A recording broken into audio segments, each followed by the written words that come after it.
रिंकू शर्मा, आकाशवाणी कलकत्ता। लेखनी से अछूते रहे, ये इसी तरह की बात है। वैसे प्रेमचंद जी साहित्य की उस रसधारा की तरह है जिसके पान के बिना हर स्वाद अधूरा है।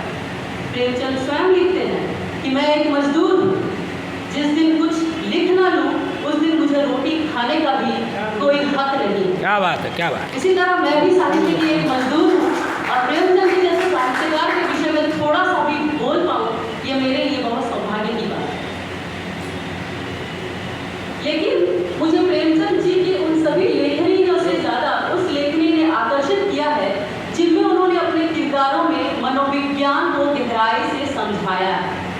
उन्होंने अपने उपन्यासों और कहानियों में विभिन्न पात्रों के मानसिक द्वंद्वों, उनकी भावनाओं को बहुत ही स्वाभाविक और विश्वसनीय ढंग से चित्रित किया है। मनोविज्ञान एक ऐसा शब्द है जो अपने आप में ही रहस्यमय है और इसी रहस्य को प्रेमचंद जी ने अपने किरदारों के माध्यम से समझाने का प्रयास किया है। चाहे वो ईदगाह का हामिद हो या फिर बूढ़ी काकी का काकी। हम सभी जब मनोविज्ञान की बात सुनते हैं तो सबसे पहले ईदगाह का हामिद याद आता है।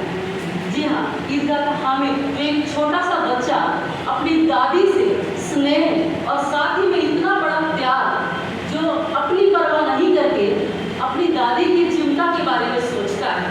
इससे बड़ी और क्या बात मनोवैज्ञानिकता हो सकती है।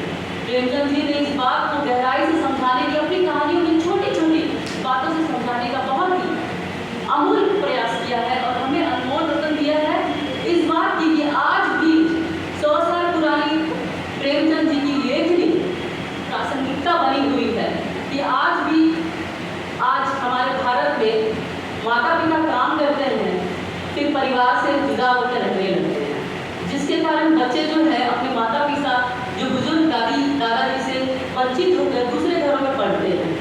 ईदगाह जैसी कहानी अगर बच्चे पढ़ेंगे तो आज की प्रासंगिक उनको समझ में आएगा इस बात का महत्व कि क्या है दादी का स्नेह, क्या है दादाजी की कहानियों का स्नेह, उनके साथ जो संबंध है वो प्रेमचंद जी की कहानियों में मिलता है। यही मनोवैज्ञानिकता को प्रेमचंद जी ने अपनी कहानियों में उतारने की कोशिश की, ना केवल कहानियों में बल्कि उपन्यासों में।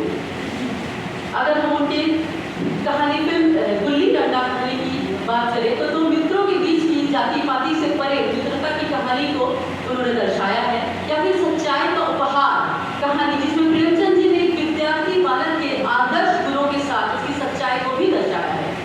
हम पंच परमेश्वर की कहानी को कभी भूल नहीं सकते, क्योंकि उसमें बचपन के दो अभिन्न मित्र अपनी मित्रता को निभाने के साथ साथ अपने जीवन के आदर्शों का भी पालन करते हैं और न्याय अन्याय, समझदारी, ईमानदारी जैसे सद्गुणों का दामन भी नहीं छोड़ते।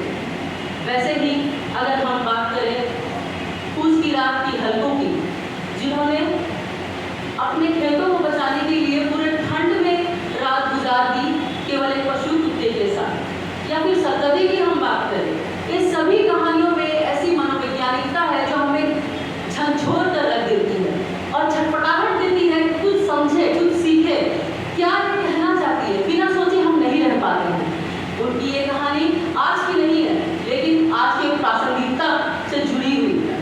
उनकी कहानियों में वो दम है कि आज की भविष्य तक वो जुड़ी रहेंगी। प्रेमचंद ने बाल मनोविज्ञान को दर्शाते हुए अपनी कहानियों में न सिर्फ बालकों के प्रति अपनी सोच बल्कि बालकों की उनकी अपनी सोच को भी दर्शाने का उत्कृष्ट प्रयास किया है। प्रेमचंद ने बच्चों के प्रति अपने विचारों को प्रकट करते हुए लिखा है कि बालक को प्रधानता अपनी रक्षा आप करनी चाहिए। बालक को इतना विवेक होना चाहिए कि वो हर एक काम को गुण दोष के उसके भीतर के गुण दोष को वो देख सके।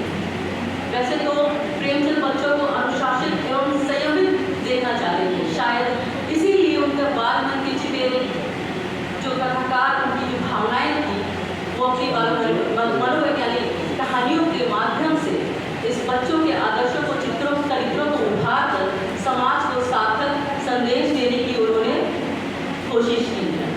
और अंत में मैं प्रेमचंद जी की पंक्तियां कहते हुए अपने वक्तव्य को विराम देना चाहूँगी कि भी रजाइयों ने कहा कि थोड़ा संक्षिप्त जेब में है, इसलिए अपनी बात में प्रेमचंद जी की पंक्तियों को कहीं के समाप्त करती हूँ कि देश का उद्धार विलासियों द्वारा नहीं हो सकता, देश का उद्धार विलासियों द्वारा नहीं हो सकता, उसके लिए सच्चा त्यागी होना आवश्यक है।